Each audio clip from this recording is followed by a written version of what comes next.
Tahu nggak sih, di Indonesia perempuan itu rata-rata digaji lebih rendah dari laki-laki. Padahal kerjaannya sama, bahkan kadang lebih ribet. Dan tahu nggak, dari sekian ribu perusahaan yang duduk di posisi bos-bos atas, cuma dikit banget yang perempuan. Sisanya ya gitu-gitu aja. Padahal perempuan itu bukan kurang pinter, cuma sering gak dikasih kesempatan yang sama. Fakta ya Beb, ini bukan ngarang. Didukung oleh bukti BPS dan menurut data BBC News Indonesia menunjukkan bahwa sekitar 40% perempuan itu berhenti bekerja pada tahun pertama setelah mereka mempunyai anak pertama. Laki-laki tegas pemimpin sejati, perempuan tegas kok judes banget sih? Atau ih galak banget PMS kali ya? Tiap ada perempuan lembut gak cocok jadi pemimpin, terlalu lemah. Laki-laki kerja keras, gila ambisius bro. Perempuan kerja keras gak takut gak laku ya? Atau tapi nanti anaknya siapa yang ngurus? Bro, kalau laki-laki lembur sampai malam disebut loyal. Kalau perempuan lembur sampai malam dibilang gak tahu diri atau cewek gak bener. Ada loh pegawai teladan, kerja rapi, ide-idenya banyak banget dipakai tim, tapi nggak naik jabatan karena bosnya bilang takut repot kalau dia cuti melahirkan.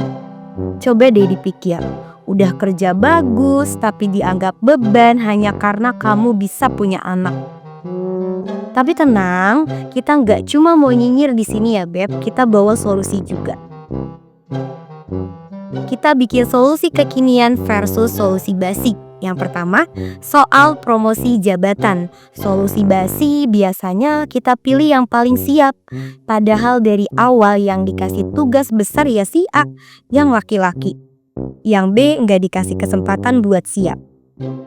Solusi kekiniannya, rotasi tugas dan mentoring adil. Semua dikasih peluang yang sama buat nunjukin diri. Jangan cuma promosiin yang deket atau dianggap kuat. Sebenarnya bukan siapa yang paling sering ikut ngerokok bareng bos. Yang kedua, rapat anti mansplaining. Solusi basi, kita udah punya perempuan di tim kok. 1-2 cukup lah buat representasi. Sering dipajang tapi nggak dikasih suara. Solusi kekiniannya, dalam setiap meeting, moderator wajib kasih waktu setara buat semua gender untuk ngomong. Gak ada lagi perempuan diinterupsi tiap 3 detik. Bibir lo cepet, tapi otak lo belum tentu nyampe duluan bro. Solusi ketiga tentang pekerjaan rumah tangga dan karir. Solusi basi, perempuan yang udah nikah pasti susah fokus, banyak urusan rumah. Kalau dia udah punya anak, pasti kerjaannya cuma mikirin popok. Mending promosiin yang belum nikah aja deh. Solusi kekiniannya, fasilitasi work-life integration. Bukan cuma jualan janji work-life balance. Karir nggak boleh putus cuma karena lo sayang anak. Justru itu bukti lo bisa tanggung jawab. Dan please banget, stop stereotype. Perempuan emosian, laki-laki juga bisa drama kok. Kesetaraan gender itu bukan drama. Ini soal kenyataan yang masih pahit buat banyak orang. Kalau kamu punya power, pakai buat bantu.